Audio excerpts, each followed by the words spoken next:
नमस्कार, आप देख रहे हैं स्वदेश न्यूज का स्पेशल प्रोग्राम जनता मांगे जवाब और मैं हूं आपके साथ भागीरथ साहू। जनता मांगे जवाब में आज बात मध्य प्रदेश के चुनावी रण की और सियासी समीकरण की, बात एमपी के रण में योद्धाओं की और जीत के प्रण की, बात विधानसभा सीटों के फंसते पेच की और दिग्गजों की चुनौती की। मध्य प्रदेश के चुनावी रण में जो अभी सबसे ज्यादा चर्चा का विषय बना हुआ है वो है भाजपा द्वारा पहली पंक्ति के नेताओं को विधानसभा चुनाव में उतारना। 3 केंद्रीय मंत्री, 4 सांसद और राष्ट्रीय महासचिव को भाजपा द्वारा विधानसभा चुनाव के लिए मैदान में उतारा गया, जिससे उस सीट पर विजयश्री हासिल करने में कोई संशय ना रहे। हालांकि भाजपा का यह प्रयोग नया नहीं है। सूत्रों की और राजनीतिक विश्लेषकों की माने तो विशेष फॉर्मूले के तहत भाजपा के इस तरह के अलग अलग प्रयोग आगे भी देखने को मिलेंगे।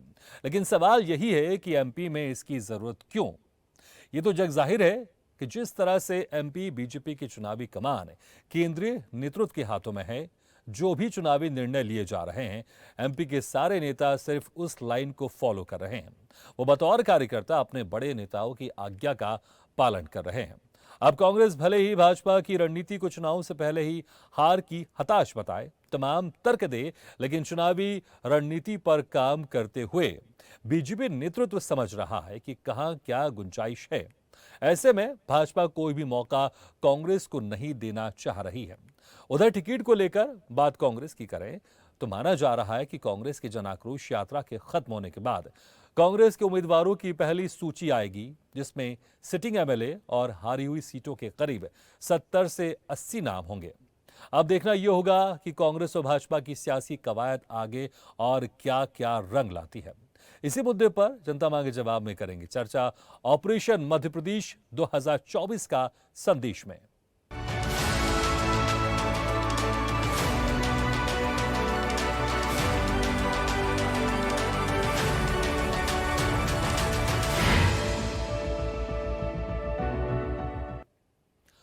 मध्य प्रदेश विधानसभा चुनाव के लिए कार्यक्रम का ऐलान नहीं हुआ है, लेकिन सियासी तपिश बढ़ गई है। सत्ताधारी भारतीय जनता पार्टी अलग अंदाज में नजर आ रही है। पार्टी ने 230 में से 79 सीटों पर उम्मीदवारों का ऐलान कर दिया है। वहीं कर्नाटक मॉडल पर चुनाव लड़ने की बात करने वाली कांग्रेस टिकट बंटवारे की रेस में पिछड़ती नजर आ रही है। विधानसभा चुनाव से पहले न सिर्फ मध्य प्रदेश के सियासी मिजाज को समझना मुश्किल होता जा रहा है, बल्कि जनता के मन में क्या होगा और जनता क्या करने वाली है, इसका अंदाजा लगाना भी मुश्किल है। और यही वजह है कि तमाम राजनीतिक दल पूरी तैयारी और रणनीति के साथ आगे बढ़ रहे हैं। हारी हुई सीटों पर जीत के लिए भाजपा की रणनीति तैयार है। जन आशीर्वाद यात्रा के समापन अवसर पर कार्यकर्ता महाकुंभ के दौरान और इसके बाद शाम को आई भाजपा की दूसरी सूची से प्रधानमंत्री नरेंद्र मोदी एमपी के लिए अपने इरादे स्पष्ट कर चुके हैं कि हार किसी भी कीमत पर स्वीकार नहीं होगी। और यही वजह है कि एमपी के चुनावी रण में पूरे जोर के साथ उतरा जा रहा है। पहली और दूसरी सूची में भाजपा ने अपने 79 उम्मीदवार मैदान में उतार दिए हैं, जिसमें करीब करीब सभी हारी हुई सीटों पर दांव लगाया गया है। पहली के बाद दूसरी सूची ज्यादा चौंकाने वाली रही, क्योंकि पार्टी ने अपने उन दिग्गजों को विधानसभा चुनाव के लिए मैदान में उतार दिया जो वास्तव में पार्टी के लिए रणनीतिकार माने जाते हैं। पार्टी ने 3 केंद्रीय मंत्रियों, 4 सांसदों और एक राष्ट्रीय महासचिव को चुनाव लड़ने भेज दिया है।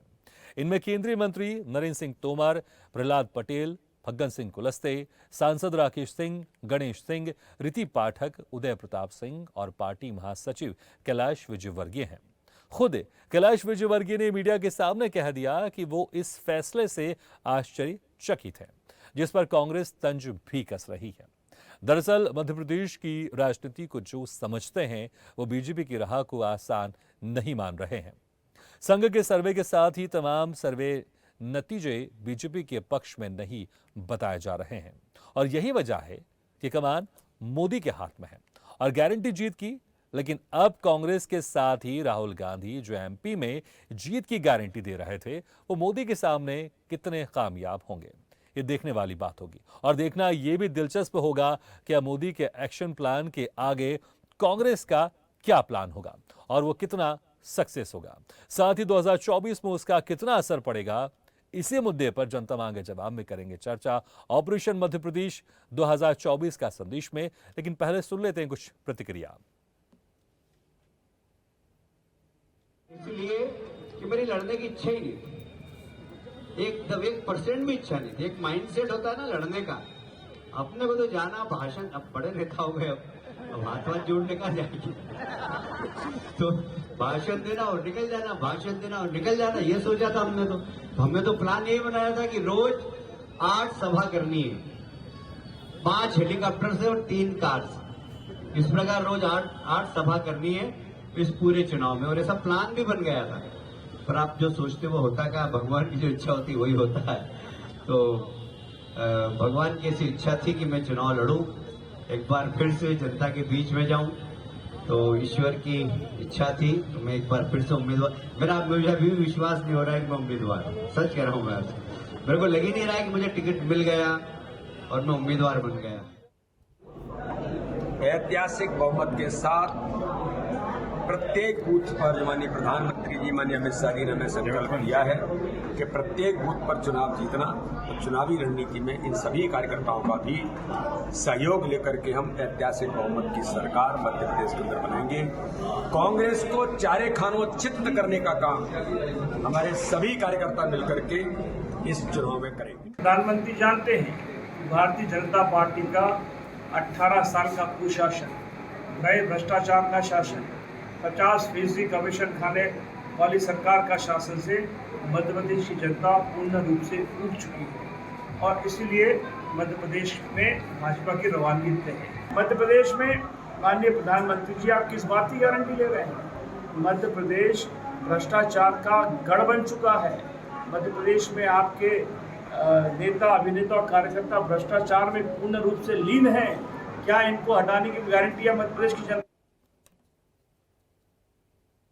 चलिए, इसी मुद्दे पर खास चर्चा करने के लिए जो मेहमान हमारे साथ मौजूद हैं, मैं उन लोगों का आपसे तारुफ करा देता हूं। हमारे साथ हैं कांग्रेस प्रवक्ता संदीप त्रिपाठी जी, बीजेपी प्रवक्ता हरीश चंद्र श्रीवास्तव जी, आप प्रवक्ता अतुल शर्मा जी और वरिष्ठ पत्रकार चैतन्य भट्ट जी। आप सभी मेहमानों को बहुत बहुत स्वागत है हमारे इस खास चर्चा में। सबसे पहले हरीश चंद्र श्रीवास्तव जी, देखिए, अगर बड़ा कोई दिग्गज उतर रहा है मैदान में, अगर हम इसको, अभी क्रिकेट मैच चल रहा है अभी इंडिया और ऑस्ट्रेलिया का, तो अगर अंडर 19 में अगर कोई सीनियर प्लेयर अगर खेले, हालांकि वो पॉसिबल नहीं, लेकिन मान के चलिए अगर अंडर 19 में कोई सीनियर प्लेयर खेलता है, विराट कोहली खेलें या कोई बड़े दिग्गज खिलाड़ी खेलें, तो ऐसा लगेगा ना कि अंडर 19 में वो खिलाड़ी नहीं है, इसलिए बड़े खिलाड़ियों को उतारा जा रहा है। तो वैसे ही लग रहा है कि मध्य प्रदेश में आप लोग के पास अभी मध्य प्रदेश में वो बड़े नेता अब नहीं है जिनके चेहरे से आप जीत सकते हो मध्य प्रदेश में विधानसभा का चुनाव। इसलिए आप केंद्रीय जो नेता हैं, केंद्रीय जो मंत्री हैं, जो सांसद हैं, उनको मैदान में उतार रहे हैं। देखिए, कैप्टन की अपनी रणनीति होती है, किस प्लेयर को कहां उतारना है ये कैप्टन तय करता है। और भारतीय जनता पार्टी का यशस्वी नेतृत्व जो है, जो इस टीम का कैप्टन है, वो जिसके लिए जहां जो भूमिका तय करता है, वो कार्यकर्ता अपनी पूरे मनोयोग से पार्टी के एक एक कार्यकर्ताओं के साथ उस दायित्व को, उस भूमिका में अपने को पूरी तरह से समर्पित करता है। ये बात मैं आपकी मान सकता हूं, ठीक है हरिश्चंद्र जी, ये बात मैं आपकी मानता हूं, ठीक है, कैप्टन है, वो सीक्वेंस बदल सकता है, लेकिन जो सांसद है उनको विधानसभा का चुनाव लड़ा रहे हैं, जो केंद्रीय मंत्री है आप उनको विधानसभा का चुनाव लड़ा रहे हैं, फिर तो लगेगा ना कि जो मध्य प्रदेश के आपके जो नेता है वो इतने आप ताकतवर नहीं बचे हैं कि उनके चेहरे पर आप विधानसभा चुनाव जीत सकते हैं, इसलिए आप केंद्र के नेताओं को, सांसद को, मंत्रियों को आप मैदान में उतार रहे हैं। अनेक बार भूमिकाएं बदली जाती। आप देखिए, कोई ये पहला मौका नहीं है कि भारतीय जनता पार्टी ने सांसदों को, अपने माननीय सांसदों को विधानसभा के लिए उतारा। तमाम सभी पार्टियों में आप देखिए इस तरह के निर्णय जो नेतृत्व है वो लेता है, और जिसके लिए जो जिम्मेदारी तय करता है नेतृत्व, तो उसके लिए वो लोग उसको ओन करते हैं। ठीक है, संदीप त्रिपाठी जी, आपके पार्टी में कैसा मैसेज जा रहा है? बड़े बड़े दिग्गज जब आप लोग के सामने मैदान में उतरेंगे तो क्या लग रहा है आपको, कैसे आप बीजेपी की इस रणनीति को बीट कर पाएंगे?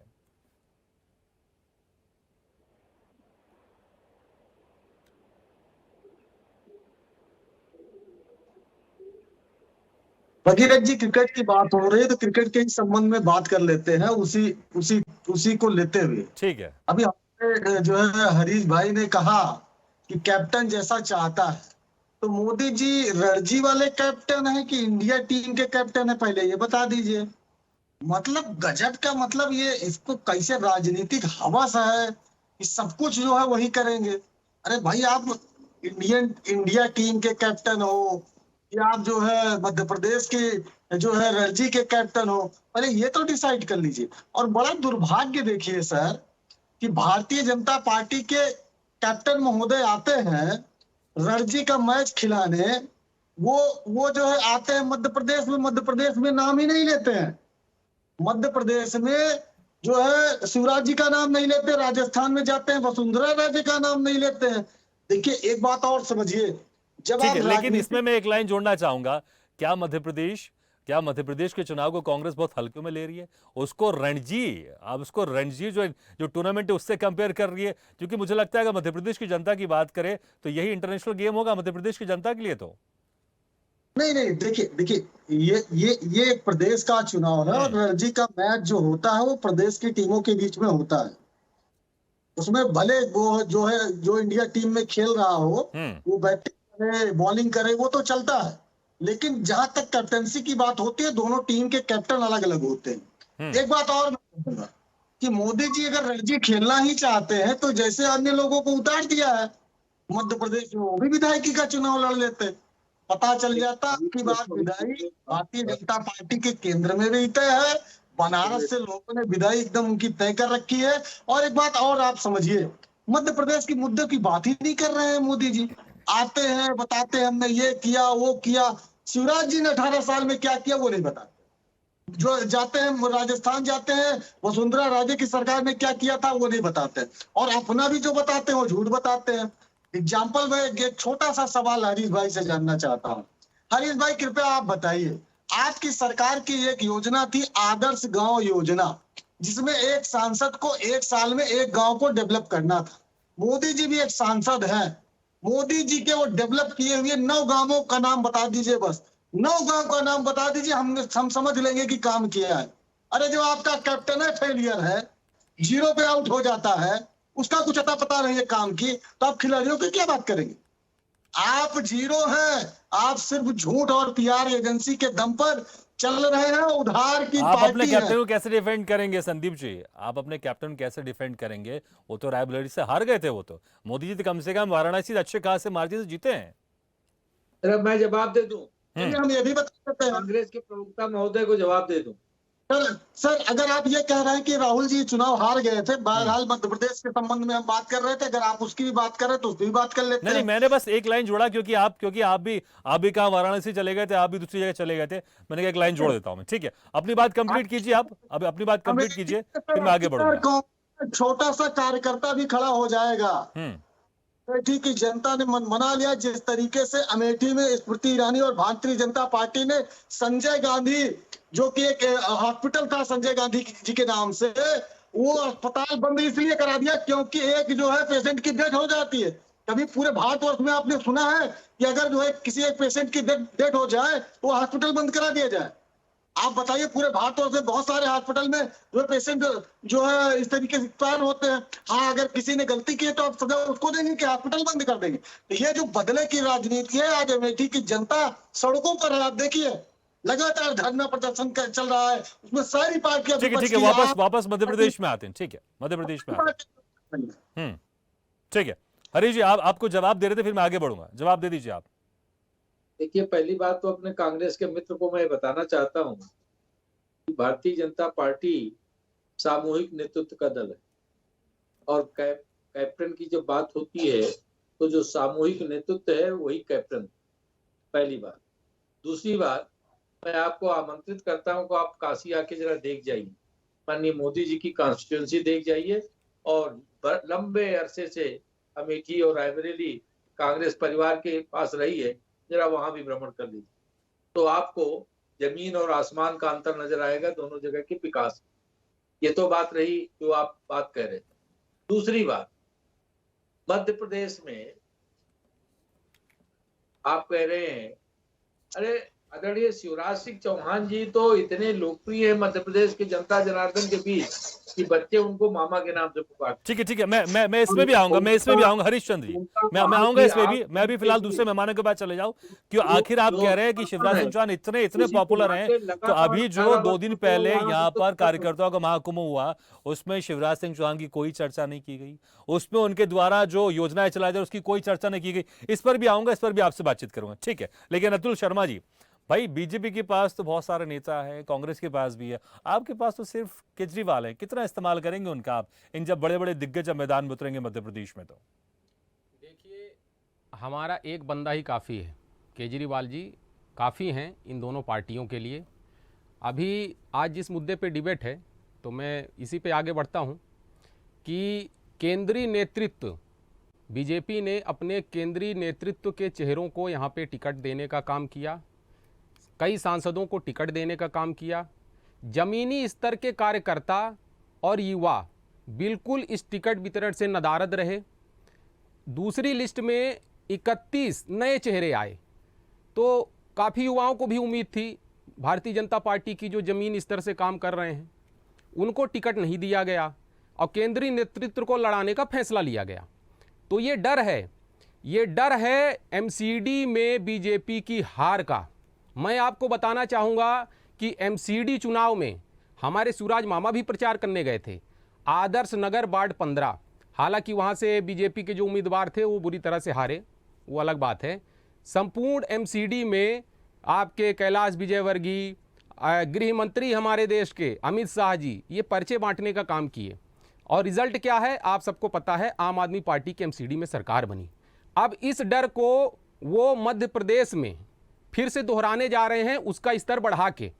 वहां तो आपने केंद्रीय नेतृत्व, सांसद और अपने मुख्यमंत्रियों से प्रचार करवाया। में कांग्रेस से बीजेपी नहीं डरी हुई है, आम आदमी पार्टी से डरी हुई है, इसलिए रणनीति लेकर आई, क्योंकि एमसीडी में वहां पर बीजेपी हार गई थी, इसलिए आम आदमी की पार्टी हार गई वो यहाँ पर रणनीति बदली हुई है। हारी और बहुत बुरी तरह से हारी, और केंद्रीय नेतृत्व के लोग, केंद्रीय मंत्री, कई सांसद और बीजेपी के कई मुख्यमंत्रियों ने वहां घर घर जाके पर्चा बांटने का काम किया, बावजूदन उसके बीजेपी वहां हार गई।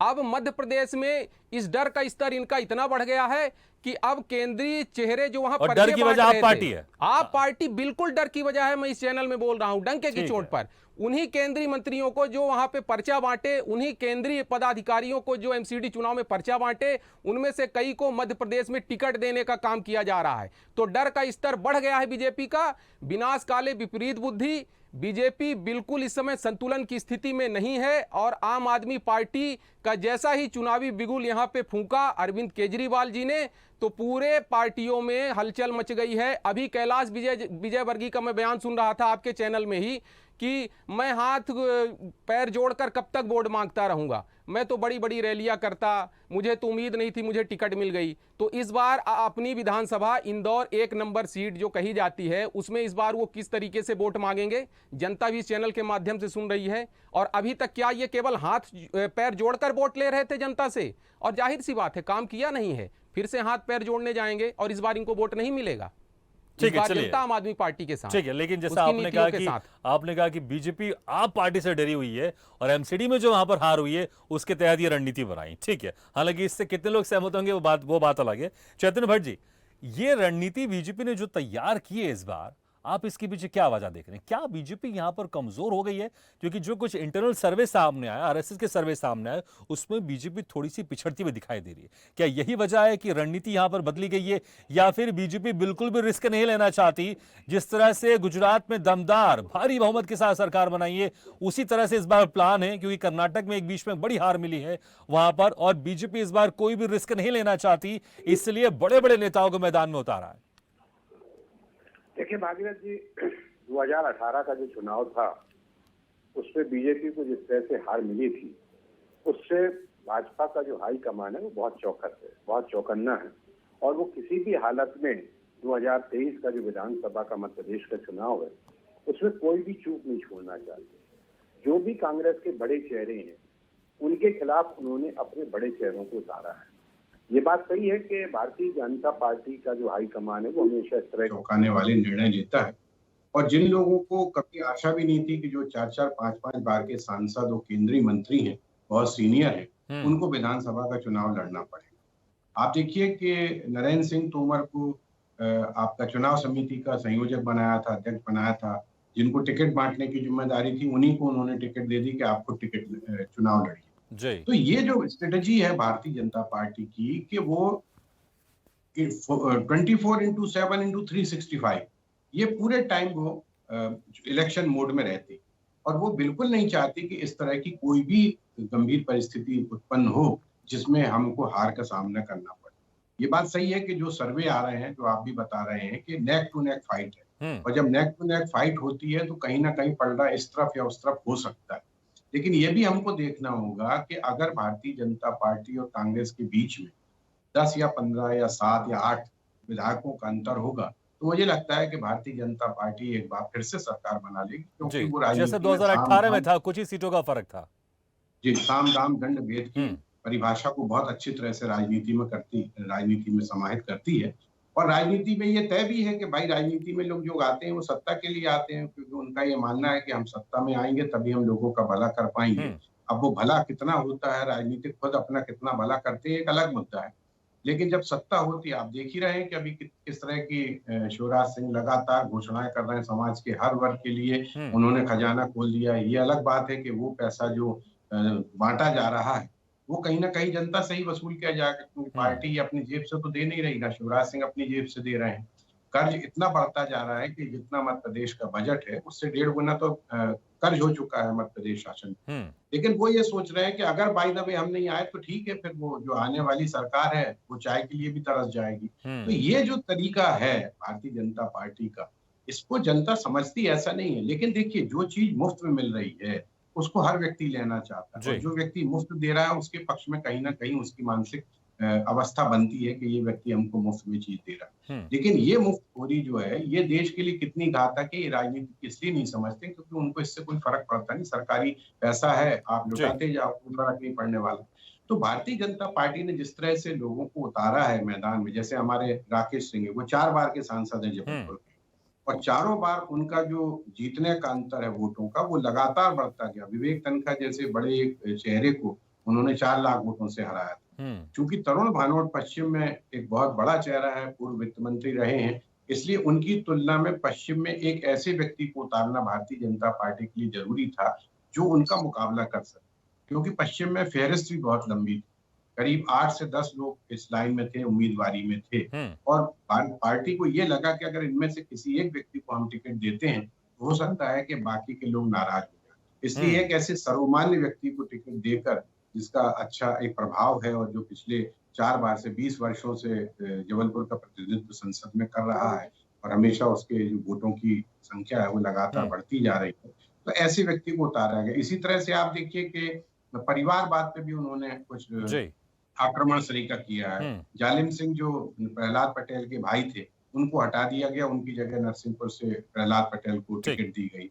इसी तरह से आप देखिए कि कैलाश विजयवर्गीय के बेटे आकाश विजयवर्गीय, उनको भी टिकट देके, तो एक ये बहुत सामंजस्य बनाने की कोशिश की गई है। और मुझे लगता है कि अब जो आगे आने वाली संसद है उसमें नए चेहरों को लाया जाएगा। ये ऐसा मुझे लगता है। तो जिस तरह से आप इशारा करेंगे, एक तीर से कई निशाने यहाँ पर साधे गए। जी ठीक है। हरीश चंद्र श्रीवास्तव जी, पहले तो मैं इस सवाल का जवाब लेना चाहूंगा, जिस तरह से आप पार्टी के प्रवक्ता कह रहे थे अतुल शर्मा जी, कि भाई एमसीडी में जिस तरह से आपकी करारी हार हुई दिल्ली में और आप पार्टी से आप डरे हुए हैं, इसलिए जो सारी रणनीति है वो आप पार्टी के डर के कारण आपने बनाई। इसका आप जवाब दीजिएगा पहले, ठीक है? और साथ में ये भी कि क्या यहां पर एक एंटी इनकम्बेंसी होती है सरकार के प्रति, लेकिन यहां पर मुख्यमंत्री को लेकर भी थोड़ी सी नाराजगी है कि कुछ लोग ऐसे हैं जो शायद शिवराज सिंह चौहान से नाराज होंगे लेकिन नरेंद्र मोदी से नाराज नहीं है। इसलिए चेहरा इस बार नरेंद्र मोदी को सामने रखा गया है और मुख्यमंत्री के लिए प्रदेश में बहुत सारे चेहरे आप लोग ने दिए हैं जो बड़े बड़े नेताओं को उतार कर। देखिए, एक तो अनेक राजनीतिक दल हैं जो मैं कहूं कि क्योंकि उनका आधार नहीं होता तो इसलिए बहुत ओवर कॉन्फिडेंस की बात करते हैं। 2022 के विधानसभा चुनाव से पहले ही 1-2 फेज का चुनाव हुआ था, तभी समाजवादी पार्टी ने अपनी सरकार बना दी। लेकिन जब जनता जनार्दन बैलेंस शीट देती है तब लोगों को असल में अंदाज पड़ता है वो कहाँ खड़े। तो आम आदमी पार्टी के भी प्रवक्ता जो हैं वो कुछ इसी तरह का उनका ओवर कॉन्फिडेंस है और एमसीपी, दिल्ली एमसीपी का चुनाव और मध्य प्रदेश का विधानसभा चुनाव, दोनों को इक्वेट करना मुझे नहीं लगता कि वो कितना समानता होगी दोनों में, लेकिन वो उनकी अपनी बात है। लेकिन रहा जहां तक सवाल मध्य प्रदेश की जनता जनार्दन का और चुनाव का, तो चुनाव को भारतीय जनता पार्टी हमेशा चुनौती की तरह से लेती, और ये भी सही है कि लगातार 18 वर्षों से भारतीय जनता पार्टी की सरकार है और आदरणीय शिवराज चौहान जी नेतृत्व कर रहे हैं। तो बिना लोकप्रियता के कोई लगातार सरकारें नहीं बना सकता, ये ध्रुव सत्य है, इसको कोई नकार नहीं सकता। और जहां तक अन्य दलों की बात है, भारतीय जनता पार्टी अन्य दलों लेकिन को 2018 में हार के बाद शिवराज सिंह चौहान का उसको पहले जो दबदबा हुआ करता था प्रदेश में, वो लग रहा है धीरे धीरे कम होता जा रहा है। इसलिए इस बार शिवराज सिंह चौहान के चेहरे पर आप लोग चुनाव नहीं लड़ रहे हैं। 2018 में देखे तो वहां पर चेहरा जरूर थे शिवराज सिंह चौहान, लेकिन इस बार वो चेहरा नहीं। इस बार मुख्यमंत्री के तो बहुत सारे चेहरे हैं। देखिए, ये कहा जाना कि माननीय मुख्यमंत्री शिवराज सिंह चौहान जी मुख्यमंत्री हैं और विधानसभा का चुनाव हो रहा है, तो अनटिल अनलेस जब तक कोई ये पार्टी नेतृत्व ये घोषित नहीं करता कि हम फला को चेहरा बना के लड़ रहे हैं, तो ये कयास लगाया जाना कि किसके चेहरे पे चुनाव हो रहा है, मुझे लगता है ये समीचीन बहुत नहीं होगा। पार्टी की अपनी रणनीति होती है, अपनी रणनीति के तहत वो चुनाव मैदान में जाती है और अल्टीमेटली जनता का विश्वास जीतना सबसे प्रमुख होता है। उसके लिए जो जनता जनार्दन के साथ संवाद की बात है, संपर्क की बात है और लोकतंत्र में जो जवाबदेही सुनिश्चित किए जाने की बात होती है, वो भारतीय जनता पार्टी का नेतृत्व और कार्यकर्ता सभी उस बात को पूरी शिद्दत के साथ पालन करते हैं। ऐसे में अब सभी राजनीतिक दल जो इस चुनाव के मैदान में हैं, सब अपने अपने सबके अपने दावे होंगे, सबकी अपनी एनालिसिस होगी, लेकिन भारतीय जनता पार्टी किसी राजनीतिक दल को देख करके न तो अपने कैंडिडेट उतारती है, न अपनी रणनीति बनाती है। भारतीय जनता पार्टी जनता जनार्दन का हम विश्वास भरोसा कैसे, हालांकि इस बात से मैं सहमत नहीं हूं, क्योंकि हर पार्टी अब अपनी विपक्षी पार्टी के हिसाब से रणनीति बनाती है। कांग्रेस ने 1500 के बाद की आप लोगों ने लाडली बहना शुरू कर दिया और आप लोगों ने भी देना शुरू कर दिया। आपने कहा भैया हम तो 3000 देंगे, वो 1500 हम 3000 देंगे। तो मुझे लगता है कि हर पार्टी अपने विपक्षी पार्टियों को देखकर रणनीति बनाती है। ठीक है संदीप त्रिपाठी जी, भाई अभी सिर्फ यहाँ पर एक चेहरे थे मुख्यमंत्री का शिवराज सिंह चौहान, जिनको लेकर लगातार आप घेर रहे थे, तमाम तरह के आप आरोप लगा रहे थे आप, लेकिन अब मोदी का चेहरा आ गया है। इसके अलावा बहुत सारे और चेहरे आ गए हैं। फग्गन सिंह कुलस्ते का चेहरा है, नरेंद्र सिंह तोमर का चेहरा है और ऐसे बहुत सारे बड़े बड़े चेहरे हैं जिनको मुख्यमंत्री बनाया जा सकता है। तो अगर किसी तरह से नाराजगी है शिवराज सिंह चौहान को लेकर, तो यहां पर लोगों के मन में एक मैसेज जाएगा भाई कि दूसरे बहुत सारे ऑप्शन है, हो सकता है कि शायद इस बार मुख्यमंत्री बदल दें और उसका फायदा मिले। क्योंकि मैं 2018 की बात करूं, उस वक्त भी दो प्रमुख चेहरे थे आप लोग के पास मुख्यमंत्री पद के लिए, एक कमलनाथ और दूसरा ज्योतिरादित्य सिंधिया। और कहीं ना कहीं ये माना जा रहा था कि बहुत सारे लोगों ने ज्योतिरादित्य सिंधिया का चेहरा देखकर वोट दिया है कांग्रेस को, लेकिन बाद में भले उनको मुख्यमंत्री नहीं बनाया। तो जब बहुत सारे चेहरे रहते हैं मुख्यमंत्री के लिए, तो उस क्षेत्र में उसका असर पड़ता है, वहां के कार्यकर्ताओं में, वहां की जनता में, तो ज्यादा वोट मिलते हैं। एक रणनीति शायद बीजेपी की ये भी होगी। और अभी तक तो आप लोग की कोई लिस्ट भी सामने नहीं आई और यहां पर बीजेपी ने इतने सारे चेहरे उतार दिए मुख्यमंत्री पद के लिए। सर जिस तरीके से अभी बात हो रही थी, लोग की बात हो रही है, सर यही लोग हैं पहले पूछ रहे थे अभी तक बार बार कि बारात का दूल्हा कौन है, बारात का दूल्हा कौन है। आपका सवाल अब हम पलट कर पूछ रहे हैं भैया मध्य प्रदेश में दूल्हा कौन है, दूल्हा कौन है। तो कह रहे 10 लोग हैं, इनसे जो है जनता छांट ले। जनता तो फिर वैसे राहुल जी, हमारे यहाँ मल्लिकार्जुन खड़गे जी, प्रियंका जी, बहुत सारे नेता हैं जो प्रधानमंत्री बन सकते हैं। आप हमसे सवाल पूछते हैं, हमारे जो है इंडिया में बहुत सारे चेहरे हैं, शरद जी हैं, शरद पवार जी हैं, जेडीयू के नीतीश कुमार जी हैं, अखिलेश यादव जी, बहुत सारे चेहरे हैं। तो बहुत सारे मुख्यमंत्री रहे, बहुत सारे ममता बनर्जी रही हैं 3 बार की मुख्यमंत्री, कैबिनेट मंत्री, बहुत सारे चेहरे हैं इंडिया में। आप हमसे पूछते हो आपका दूल्हा कौन है और अपने दूल्हे का पता नहीं बता रहे हो। फिर मतलब आप जनता को क्या समझते हो कि जैसे आप घुमाओगे वैसे घूम जाएगी? नहीं, आपसे जनता यही पूछ रही है कि अगर मोदी जी के आप चेहरा लेके आते हैं तो जनता पूछेगी कि 2 करोड़ रोजगार कहाँ चला गया? वो 2 करोड़ रोजगार जो देने की बात कर रहे थे आप, कहाँ चला गया? आपने कहा था किसानों की आय दुगनी करेंगे। मध्य प्रदेश में किसानों की आय घटी है, यह भी आंकड़ा मध्य प्रदेश सरकार का है। तो आपसे वो मोदी के सारे सवाल पूछे जाएंगे कि आपकी बुलेट ट्रेन कहाँ चली गई, स्मार्ट सिटी 100 स्मार्ट सिटी से कितना बन गया। और अभी हमारे एक साथी बनारस की बात कर रहे थे। आप गूगल पर चले जाइए सर, अपने जो है चैनल में जो भी आपका होगा इनपुट वाले से बोलिए कि आप जो है सर्च कर लीजिए बनारस कब बाढ़ में डूबा। जब से मोदी जी आए हैं लगातार बनारस बाढ़ में डूबता है, इसलिए कि आपके पास न विजन है। आप घर तो बना लेते हैं लेकिन जो है वो पायजामा पहन लेते हैं, लेकिन उसकी व्यवस्था नहीं करते। आपका स्वभाव है, आप इसलिए कि आप दूरगामी ही नहीं है, आप तात्कालिक सोचते हैं। और मैं पूछूंगा, बनारस के डेवलपमेंट की बात कर रहे हैं, बनारस में एक सार्वजनिक उपक्रम का नाम बता दीजिए। एक गंगा विलास चला था, फंसा जाके बिहार में, कोलकाता के पास। ठीक है, मुझे लगता है फिर आप केंद्र की राजनीति में चले गए। ठीक है, हालांकि केंद्र की राजनीति यहाँ पर प्रदेश में आ गई है, लेकिन थोड़ा प्रदेश की राजनीति की बात करते हैं। मैं कह रहा हूँ, देखिए बीजेपी ने 2 लिस्ट जारी कर दी है, आप लोग के अभी तक 1 लिस्ट जारी नहीं आई है। बीजेपी ने यहाँ पर कई चेहरे उतार दिए मुख्यमंत्री पद के लिए, लेकिन आप लोग की तरफ से अभी क्लियर नहीं हो पा रहा है कि कौन को चुनाव लड़ेगा। सब क्लियर है सर। कब तक लिस्ट आएगी आप लोग की? फिर मैं बता रहा हूँ सर। पहली चीज अभी आपने कहा कि केंद्र के क्यों चलेगा, इसलिए कि आपने और हमारे भारतीय जनता पार्टी नहीं, ठीक है, मुझे लग रहा है अब तो केंद्र और प्रदेश सब मिक्स हो गया है, तो इसमें कोई समस्या नहीं, जा सकते हैं। लेकिन हाँ, प्रदेश के साथ हम जोड़ के बात करते हैं। सवाल खड़े होंगे। एक बात और सर, मोदी जी हिमाचल प्रदेश में चेहरा थे, हार गए, फिर ठीकरा किसी और पर फोड़ दिया गया। कर्नाटका में चेहरा थे, फिर ठीकरा किसी और पर फोड़ दिया। यहाँ तक कि 2018 के चुनाव में भी यही चेहरा था। ऐसे ही जो है, और अब 7 महीने में जो है 8 बार मोदी जी हो आए हैं मध्य प्रदेश। इतना मध्य प्रदेश से प्रेम है कि चुनाव का प्रेम है। अभी आपने लिस्ट की बात की, देखिए बिल्कुल अभी हमारे भारतीय जनता पार्टी ने जो भी हारी हुई सीटें थी वहां पर इन्होंने कैंडिडेट घोषित किया है। हमारी जो है और बड़े-बड़े नाम घोषित किए हैं, बड़े-बड़े नाम घोषित किए हैं।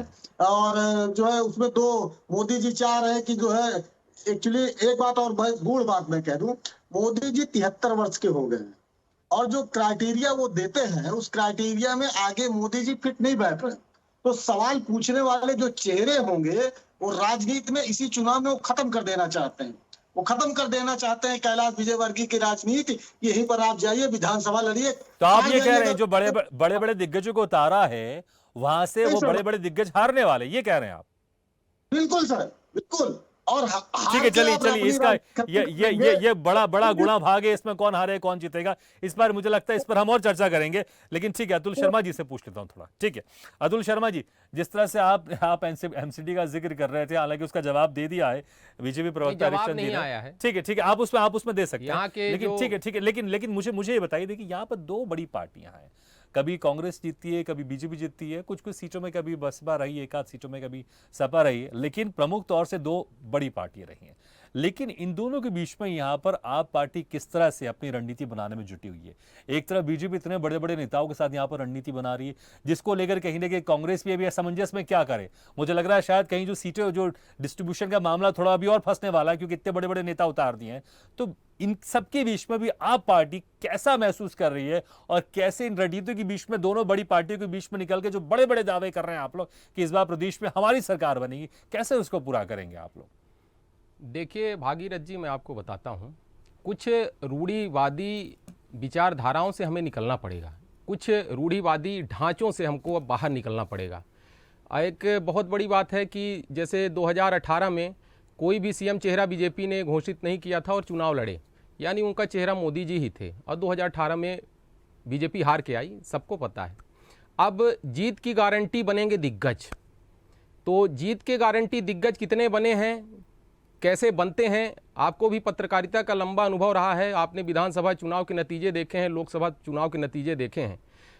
कभी कभी बहुत छोटे से कार्यकर्ता भी जीत जाते हैं और बड़े बड़े दिग्गज हार जाते हैं। ये होता कैसे है? हम इस विषय पे काम करते हैं, इस विषय पे हम सोचते हैं। आप देखेंगे कि आप अगर अपने काम के आधार पे जनता के पास जाएंगे, मध्य प्रदेश की जनता बहुत भावुक है, बहुत समझदार है, और वो समझती है, और हाथ और पैर जोड़ने पे इस बार वोट मिलेंगे नहीं, और कैलाश विजयवर्गीय तो अभी अपने बयान में ही बोल चुके हैं कि मैं हाथ पैर जोड़ जोड़ के थक गया हूँ। तो काम इन्होंने किया नहीं है। हमारे पास एक मॉडल है, एक विश्व प्रसिद्ध दिल्ली मॉडल है जिसको कोई भी नकार नहीं सकता है, जिसके दम पे हम पंजाब में घुसे और उसी विकास कार्यों को हम गारंटी कार्ड के रूप में मध्य प्रदेश में घर घर में जाके बांट रहे हैं। हमारा एक दिन में कम से कम हजारों गारंटियां पूरे मध्य प्रदेश में हम घर घर जाके बांट रहे हैं। हमें जनता से बहुत ही अच्छा माहौल मिल रहा है, जनता हमें सपोर्ट कर रही है और इस बार साइलेंट वोटर जो है, साइलेंट वोटर इस बार मध्य प्रदेश में इससे फर्क नहीं पड़ेगा। जनता मन बना चुकी है, जनता को काम चाहिए, चाहे बड़े नेता करे या छोटा नेता करे। हाँ तो बस, तो हमने काम किया है, हम जनता तक अपने काम पहुंचा रहे हैं। ठीक है, हालांकि मध्य प्रदेश में जितना ज्यादा पहुंचा पाएंगे उतनी हमारी जीत सुनिश्चित होती जाएगी। समझ में नहीं आएगा कि उन्होंने कि आप कैसा काम करेंगे। ठीक है, लेकिन दावे आपके हैं, कोई बात नहीं। ठीक है, चैतन्य भट्ट जी। सर एक सवाल है, हाँ, अतुल जी से अगर अनुमति हो तो पूछ लूं। पूछिए जी। अतुल भाई, अभी आप युवा हो और अच्छी बात है, आपका भविष्य उज्जवल हो। इस शुभकामनाओं के साथ में एक बात मैं आपसे पूछना चाहता हूँ। जहां तक मुझे लगता है कि आप आरएसएस की नीतियों से सहमत नहीं होंगे, तभी आप पार्टी में आप गए हैं। लेकिन क्या आप जानते हैं कि भारतीय जन जो है आपकी पार्टी, आप आम आदमी पार्टी का जन्म आरएसएस के एक आंदोलन से हुआ है। अरे आप कहाँ लेके चले गए? इंडिया अलायंस में आप लोग सहयोगी हैं, आप लोग इंडिया अलायंस में आप लोग सहयोगी हैं और यहाँ पर आप ऐसी बात कर रहे हैं। नहीं ठीक है, लेकिन मुझे लगता है आप खुद क्या सवाल पूछ रहे हैं, आपको खुद समझ में नहीं आ रहा है। आपको इंडिया अलायंस में आपके सहयोगी समर्थन कर रहे थे जब ये इंडिया में, जब दिल्ली में जो बिल की बात कर रहे थे। अगर आप सही सवाल पूछेंगे, सही सवाल, तो मैं आपको डिबेट में 20 मिनट बचा है, लेकिन सभी सवालों का जवाब मुझे लगता है इस पर ज्यादा बहस की जरूरत नहीं है। ठीक है, हम मुद्दे से दूसरे तरफ चले जाएंगे। ठीक है, चैतन्य भट्ट जी। ठीक है, नहीं ठीक है, मैं आऊंगा आपके पास, उस वक्त आप बोल दीजिएगा। ठीक है, चैतन्य भट्ट जी, देखिए मॉडल की बात कर रहे हैं सर, थोड़ा एक सवाल तो आ जाने दीजिए सर, रिक्वेस्ट है।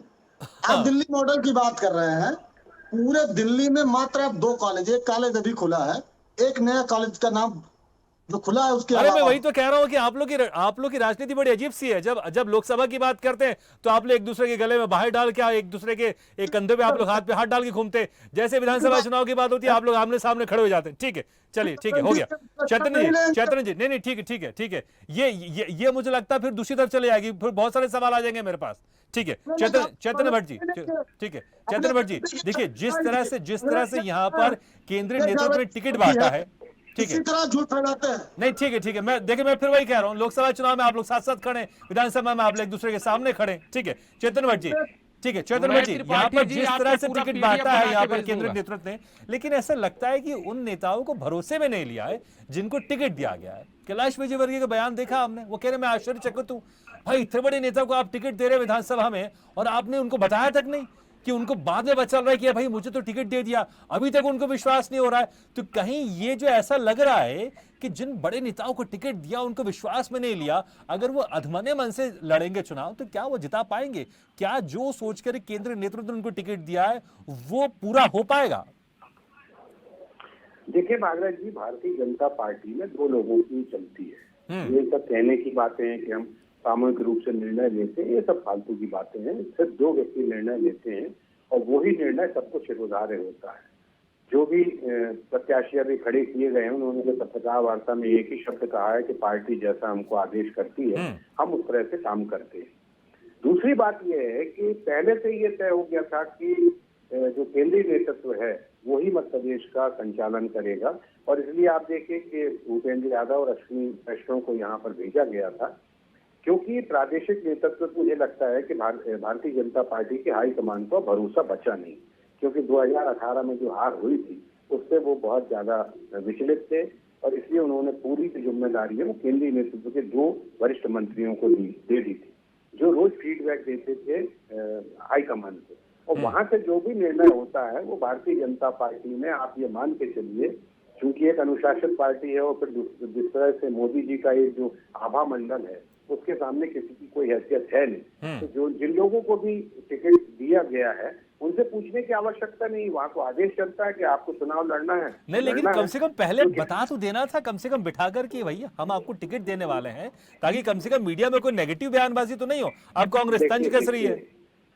देखिए वो कह जरूर रहे हैं प्रत्याशी कि हमसे पूछा गया था, मुझे लगता नहीं कि ऐसा कुछ हाँ। पूछा गया होगा, क्योंकि ये तो सारी बात विजयवर्गीय जी ने तो क्या अपनी इसका सारी इसका बातें- इसका इसका कहीं नुकसान ना हो जाए कहीं बीजेपी को?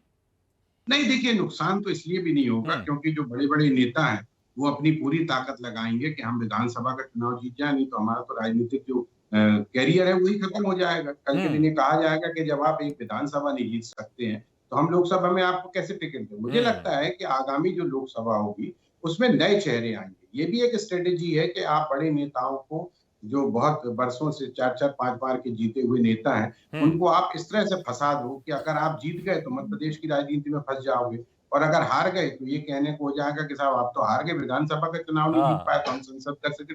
तो ये भी एक स्ट्रेटेजी है। देखिए ऊपर बहुत तगड़ी राजनीति चलती है और किसी भी तरह से सत्ता को हासिल करना है, ये भारतीय जनता पार्टी का एक प्रमुख उद्देश्य होता है।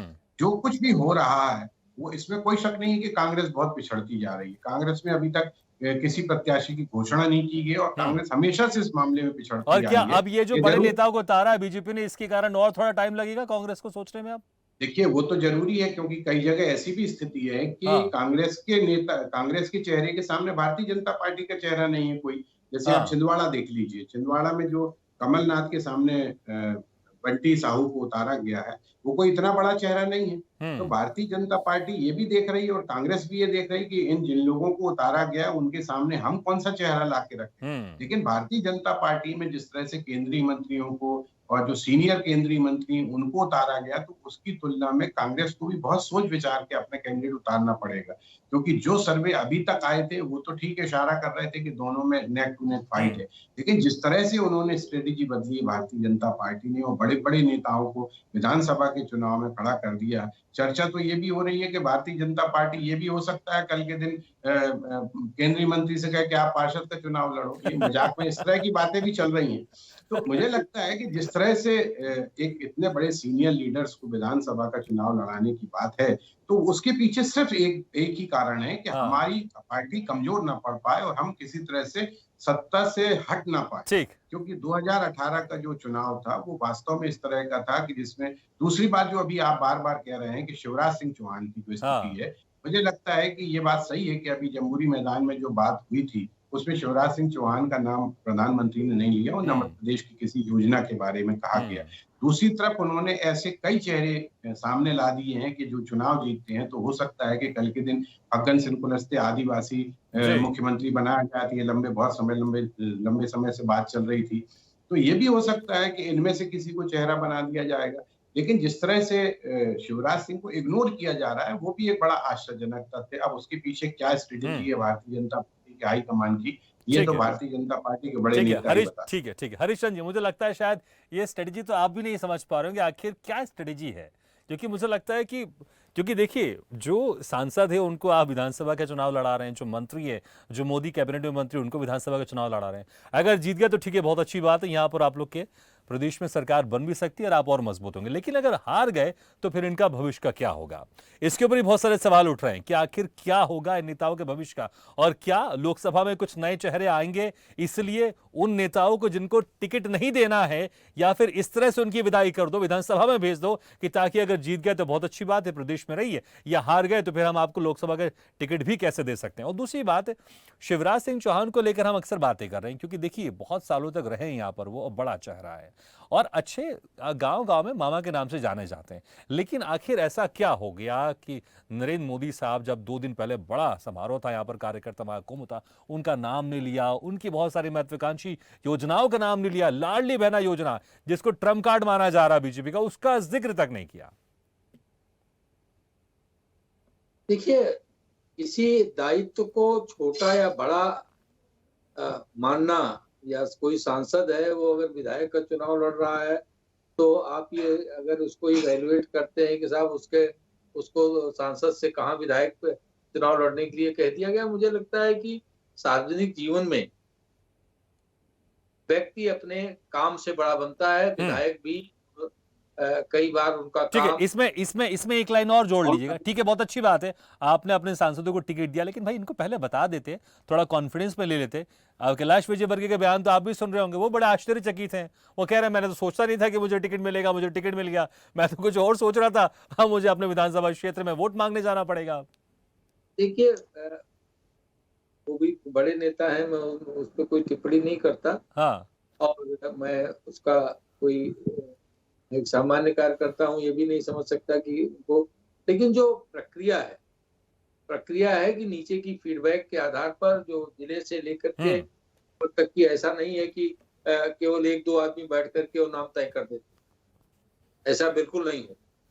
जिले की फीडबैक होती है, यहाँ तक कि मंडल अध्यक्षों से भी सबके वो मांगे जाते हैं, और फिर जिला अध्यक्ष उत्तर प्रदेश में जैसे क्षेत्रीय कमेटियां हैं उनको देता है, या मध्य प्रदेश में प्रदेश कमेटी को देते होंगे। इसमें विभिन्न स्तर पर चर्चाएं होती हैं, और जिन बड़े नेताओं तो को आपके नेता फिर आश्चर्यचकित क्यों हो रहे हैं टिकट मिलने के बाद, कैलाश विजयवर्गीय जी? तो कई बार पब्लिक में सीट से कौन से मंडल अध्यक्ष जी होंगे जो कैलाश विजयवर्गीय का नाम देंगे विधानसभा के लिए, जो कि अपनी विधानसभा में कभी अब गए ही नहीं, क्योंकि राष्ट्रीय नेतृत्व में रहे। ठीक है, पिछले 5-8 साल से ये तो भी रहे ही वैलिड नहीं। सवाल है। तो ये हरीशचंद्र जी, कैसे, कौन से मंडल अध्यक्ष हैं जो फीडबैक देते हैं टिकट के लिए, आप बताइए हरीश जी। मैं अभी बता रहा हूँ, आप थोड़ा शांत रहिए। और भारतीय जनता पार्टी की जो कार्यप्रणाली है, जो कार्यशैली है, इनसे जवाब लीजिएगा। अनुशासित संगठन है। जो भी नेतृत्व जिस कार्यकर्ता के लिए जो दायित्व तय करता है, जो जिम्मेदारी देता है, उसको पूरी गंभीरता के साथ, पूरे डेडिकेशन के साथ उसको वो करता है। और रहा सवाल जो कांग्रेस के हमारे मित्र सवाल पूछ रहे हैं, मैं ये अभी प्रधानमंत्री पद के लिए राहुल जी, खड़गे जी, शरद पवार जी और ममता दीदी को 3-4, और मैं आपको बताता हूँ, राहुल जी अडानी को लेकर के एजेंडा बनाते हैं, और अधीर रंजन चौधरी इनके लोकसभा में, पार्लियामेंट में लीडर हैं, और उन्होंने पार्लियामेंट में कहा था कि ये आम आदमी पार्टी का गठबंधन है। और आज ही उनका बयान देख लीजिए कि टीएमसी की ममता दीदी के लिए उन्होंने क्या बयान दिया है। तो ये जो चलिए ठीक है, आप अपनी बात बोलती, हालांकि ये हमारा आज का डिबेट नहीं है। ठीक है। संदीप त्रिपाठी जी, क्या आप लोग भी कोई चौंकाने वाले यहाँ पर रणनीति बनाने वाले हैं? जिस तरह से बीजेपी की लिस्ट सामने आई है, आप लोग भी कोई चौंकाने वाली रणनीति बना सकते हैं? देखिए, बिल्कुल हमारे पास जो है मध्य प्रदेश में बहुत बड़ा नेतृत्व कांग्रेस का है। बहुत बड़े बड़े हमारे जो है मध्य प्रदेश से आते हैं। आप लोग इसमें से भी कोई केंद्रीय नेता तो यहाँ पर चुनाव नहीं लड़ेगा? नहीं, इस बात की गारंटी मैं नहीं दे सकता हूँ। हाँ। एक बात और मैं कहूंगा सर, एक बहुत महत्वपूर्ण बात अभी जो हुई है, हालिया घटना, अभी जैसे हम शिवराज जी के नाम न लेने का जिक्र या मध्य प्रदेश की योजनाओं का जिक्र कर रहे हैं कि मोदी जी ने नहीं किया। एक और बड़ी घटना हुई जिस पर हम लोगों ने ध्यान नहीं दिया। मोदी जी बड़ी महिला की बात करते हैं, महिला सम्मान की बात करते हैं, लेकिन कैसे वो दोहरा चरित्र है। मैं बता रहा हूँ, भोपाल में मीटिंग होती है, भोपाल की सांसद है साध्वी प्रज्ञा ठाकुर। साध्वी प्रज्ञा ठाकुर उस मंच पे नहीं थी सर, उस मीटिंग में उनको नहीं बुलाया गया, और महिला सम्मान ये करते हैं सर। बड़ी विडंबना है। संदीप त्रिपाठी जी, अगर मैं बोलूं, अगर वो स्टेज में होती ना, तो फिर आप तमाम तरह के आरोप लगाते कि मोदी जी किनके साथ स्टेज शेयर कर रहे हैं। क्योंकि मुझे लगता है राजनीति है, वो नहीं है तो क्यों नहीं है, अगर है तो क्यों है, इस पर भी आप सवाल करते हैं। आप टिकट तो इन्होंने नहीं दिया ना सर, टिकट इन्होंने दिया नहीं, लेकिन सवाल तो करते ना, अगर वो स्टेज में होती तो मोदी जी के साथ। वो सांसद है, जनता ने चुना है, वो वहां की प्रतिनिधि है। आप बताइए, भारतीय जनता पार्टी का यही चरित्र है। मोदी जी जाएंगे किसी क्षेत्र में, जाएंगे उत्तर जो है, जाएंगे राजस्थान में जो है उद्घाटन करने। नहीं, ठीक है, चलिए ये तो हो गया। मुझे समय कम है, मुझे बस ये बताइए, अब जब कांग्रेस की लिस्ट आएगी तो उसमें किस रणनीति के तहत लिस्ट आने वाली है, क्योंकि सब बेसब्री से इंतजार कर रहे हैं। जैसे अभी हमारे पत्रकार महोदय ने कहा, देखिए हमारा वहां 3 लेयर का सर्वे हुआ है। 3 लेयर के सर्वे में हम अब तक एक जो अभी लेटेस्ट सर्वे है, 150 से 158 सीट पर हम जीत रहे हैं। मैं दावे के साथ कह रहा हूं सर, आपका चलिए ही वो ठीक है, चैनल आप था। सर्वे की बात करें उसमें, और मुझे लगता है क्या कुछ पॉइंट होगा, मुझे लगता है शायद आप वो भी नहीं बता पाएंगे, वो आपके केंद्रीय नेतृत्व डिसाइड करे कि किनको टिकट मिलना है। ठीक है, समय हमारे पास बहुत कम बचा है, बस एक लास्ट कमेंट लेना चाहूंगा चेतन भट्ट जी। देखिए बड़े बड़े जिन नेताओं को उतार रहे हैं, ये तो इनकी अपनी सीट पर तो असर होगा, लेकिन मुझे लगता है इसके आसपास की कई विधानसभा सीटों पर भी इसका असर होगा। सिर्फ ये 7-8 सीटें नहीं होंगी, कम से कम 24 से 25 या 30 सीटें हो सकती है जहां पर इनका असर हो सकता है। तो ये 24 से 30 या 25 से 30 सीटों पर इसमें असर हो सकता है, बीजेपी को इसमें फायदा मिल सकता है। नहीं, देखिए कई जगह तो ऐसी हैं जो आसपास की सीटों पर असर डाल सकती है। जैसे आप प्रहलाद पटेल की सीट है नरसिंहपुर की, वो गोटे गांव पे असर डाल सकती है, आपका गाडरवारा पे असर डाल सकती है, तेंदुखेड़ा पे असर डाल सकती है। लेकिन कैलाश विजयवर्गीय की जो सीट है वो अपने आप में ही इतनी महत्वपूर्ण है, इंदौर नंबर 1, कि वो हमेशा इंदौर 2 से चुनाव लड़ते रहे। अब उनको एकदम नई सभा दे दीजिए। ठीक है, समय मेरे पास कम है, लेकिन ये जो 8 बड़े दिग्गज है, ये 8 बड़े दिग्गज कम से कम 25 से 30 सीटों पर असर डाल सकते हैं। नहीं, देखिए डाल सकते हैं, लेकिन चूंकि वो ऐसे व्यक्तियों के सामने खड़े हुए हैं जो खुद भी अपने आप में बहुत मजबूत है, इसलिए उनको अपनी ताकत दिखाने के लिए पूरी कोशिश ये करना पड़ेगी कि हम किसी तरह से हार ना जाएं। क्योंकि अगर वो हारते हैं चुनाव में तो आप ये समझ लीजिए कि उनके राजनीतिक भविष्य पे एक बड़ा भारी प्रश्न चिन्ह लग जाएगा। इसलिए उनकी जो पूरी ताकत है वो अपने विधानसभा में। ठीक है, तो मुझे लगता है शायद यही रणनीति होगी कि पूरी ताकत जी। के साथ जब ये बड़े नेता लड़ेंगे तो इनके कार्यकर्ता इनके आसपास के क्षेत्र में इसका असर होगा। तो सिर्फ ये 8-10 सीटें नहीं होंगी, कम से कम और ज्यादा सीटों पर इसका असर दिखा देगा। ठीक है, समय खत्म हो गया। बहुत बहुत शुक्रिया आपसे मेहमानों का हमारे इस खास चर्चा में शामिल होने के लिए। संदीप त्रिपाठी जी, हरीश चंद्र श्रीवास्तव जी, अतुल शर्मा जी और चेतन भट्ट जी, बहुत बहुत शुक्रिया हमारे इस खास चर्चा में शामिल होने के लिए।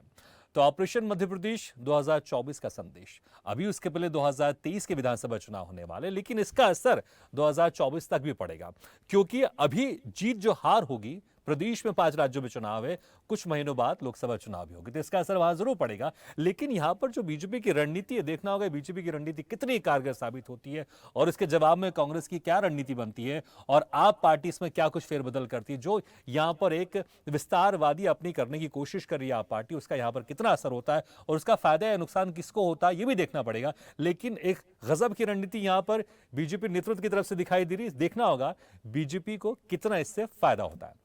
इसी के साथ जनता मांगे जवाब में फिलहाल इतना, लेकिन खबरों का सिलसिला लगातार जारी है। आप देखते रहिए स्वदेश न्यूज है, सबसे पहले देश।